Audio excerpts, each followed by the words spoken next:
Welcome back to the Dax Files and another episode of the Universal Orlando Construction Report. The amount of projects happening around Universal Studios Florida, Islands of Adventure, and CityWalk continues to grow, with projects that we've been following for a while still underway, and some new ones that have started that we didn't even know about 2 weeks ago.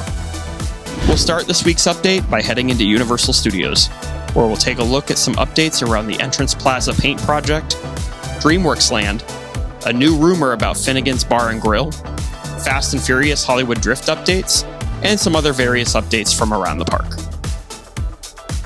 We'll then head over to Islands of Adventure to check out the latest updates on the Port of Entry refresh, Lost Continent demolition, and other projects happening around the Wizarding World of Harry Potter, Hogsmeade, Jurassic Park, and Toon Lagoon.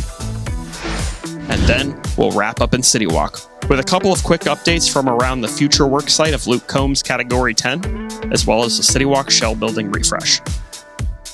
As always, be sure to like this video and subscribe to the channel. Let's get into it. We'll start in front of the studio archway, where, at the time of recording this video, it didn't look like there was much happening with the repaint project. Fast forward to Wednesday, when I recorded the audio for this video, and it looks like we have some progress on what appears to be prep work to paint the archway. All of the signage on the backside of the archway has been removed, as seen in this picture from Magic City Mayhem on X. It definitely looks like this is going to be the last time we'll see this view of the arch before the new color pattern takes over. I know I personally can't wait to see this finished. We also have a new pop-up attraction that opened in the Tribute Store location in Hollywood, Spielberg's Summer Blockbusters featuring Disclosure Day. This isn't so much a tribute store as it is more of an exhibit with a small gift shop at the end. I definitely appreciated the props and stories of some of Spielberg's greatest hits, such as E.T., Jurassic Park, and Jaws. Be sure to check out my full walkthrough POV of the new attraction on my channel homepage. In my last update video, we had just learned about the horror makeup show's impending closure. The show's final performances were on Monday, May 11th. Not much to see out front just yet, but we do now know that the new show will open at the end of this year. And heading over into Dreamworks Land next, where Poe's Kung Fu training camp has closed as of May 18th for refurbishment. Previously, and at the time I filmed this update, the splash pad in that area was under work walls, probably getting the same treatment as the one in the Shrek area of the land, as in completely removed. As of the 18th, the entire Kung Fu Panda area, including the Poe live show, is closed until July. No word on exactly what will be happening with this refurbishment, but if I had to take a guess, I'd say it all stems from the same issue: water. I'll keep an eye on this project in future updates. But now, heading over into the New York area for an interesting rumor about Finnegan's Bar and Grill. In previous updates, I've been following this giant hole that appeared in the facade on the Delancey Street entrance to the restaurant. If the rumor I heard is accurate, this will be the new home to the iconic Finnegan's Bar, with indoor and outdoor service, rather than the main entrance to the restaurant. As fans of the restaurant would proudly say, the lines to get a drink at Finnegan's get very long during events like Mardi Gras and Halloween Horror Nights. This new location could help spread the lines out a little bit more and increase overall capacity. And now we'll head over to Fast and Furious Hollywood Drift, where work is still underway to enclose the maintenance building in the back of the work site, with most of the metal sheeting now in place. We can now tell that there will be a single entry point for ride vehicles heading into the maintenance area, with what will likely be individual bays for each train. Otherwise, not much new to report on this end of the work site. But on the Hard Rock side, we finally have supports in place all over the work area. Most of the supports that have been placed at this point are where the ride is at its lowest elevations. Each support has a direction of travel indicator on it, which can kinda help us in trying to figure out the ride's layout. Overall though, it's still too early to get a 100% accurate picture of what this area will look like when it's done. We do also have a new concrete pad that has been poured directly behind the electrical buildings in the area. Should be interesting watching this project over the next few weeks as we see even more supports pop up of differing heights, and maybe even some track. One last note before we move on, and that's this interesting find discovered by Scott Walker in a recent bio-reconstruct aerial shot of the Epic Universe staging yard. And that's this piece of track.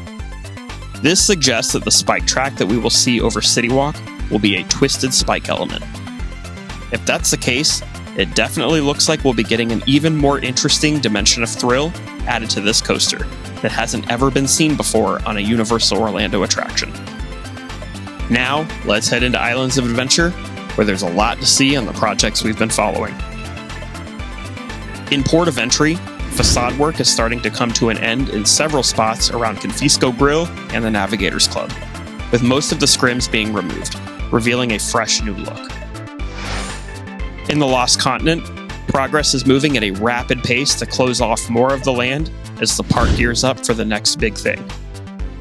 We now know that Mythos Restaurant will close in 2027 to make way for a new restaurant within the new parkland. We also now know that the signature, full-service dining experience that Mythos has been famous for will be moving to Jurassic Park, in the space currently occupied by Thunder Falls Terrace, but we'll get back to that one in a little bit. Pre-demolition work is continuing around Poseidon's Fury. Since I recorded this video, the construction walls were expanded even further out, completely covering Poseidon's trident, his head, and the marquee to the former attraction. We do still have some areas within Sinbad's Bazaar that are open, but now among the fallen include the Mystic Fountain and the Dreamworks character meet and greets, which, as predicted, closed on May 15th. The next round of closures is rumored for right after Memorial Day, which may include the restrooms in the area, the Shop of Wonders, and Doc Segru's Dessert Kebab House. No word yet on whether Fire Eater's Grill will remain open after this weekend. Demolition on the Sinbad Theater began this week as well. When I recorded this video on Saturday, May 16th, the structure was still fully standing, with most of the interior gutted to prepare for structural demolition.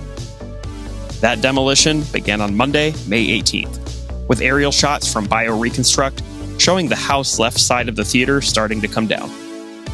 It does look like they are being careful in demolishing the area around the side of the building that was rethemed as the Hogsmeade Station Water Tower.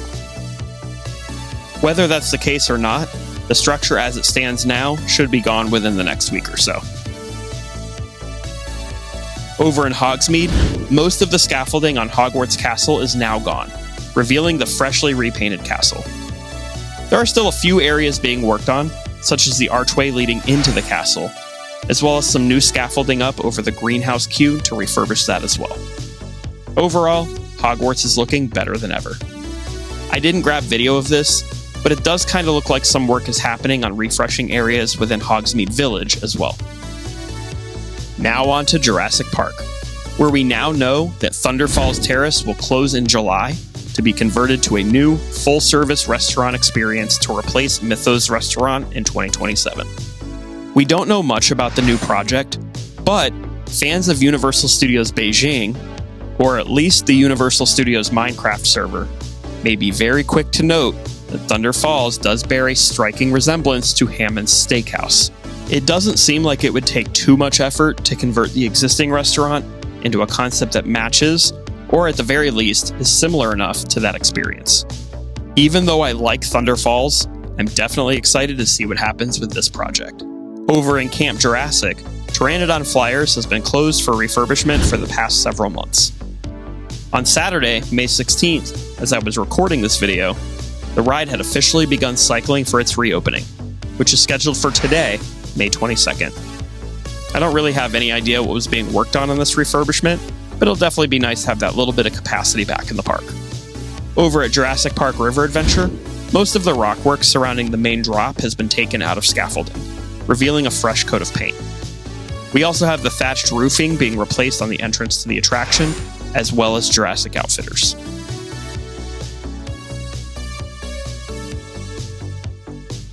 And finally, in Toon Lagoon, the work walls have been scaled back surrounding Wimpy's Burgers, with the restaurant's facade now fully visible once again. I don't really have any idea what was happening here, I would assume probably just some bridge work. And now, out to CityWalk for just a couple of quick updates. First, we do have some progress on the repainting of the curved metallic beams that surround the CityWalk shell buildings. The refreshed look is a very deep, clean-looking teal color. Work has also started on refurbishing the south side of the CityWalk shell as well. We also have more carts disappearing from the future home of Luke Combs' Category 10, including the closure of the Riverfront Bar, where unfortunately, breakfast is no longer being served. No word as to when construction will officially get into full swing for the new addition, but given that the area is almost clear of vendors, I'd imagine it's probably starting soon. And that's going to do it for this episode of the Universal Orlando Construction Report. Stay tuned, as I'll have a full vlog from Epic Universe coming out later this weekend. Don't forget to like and subscribe, and I'll see you next time. Peace!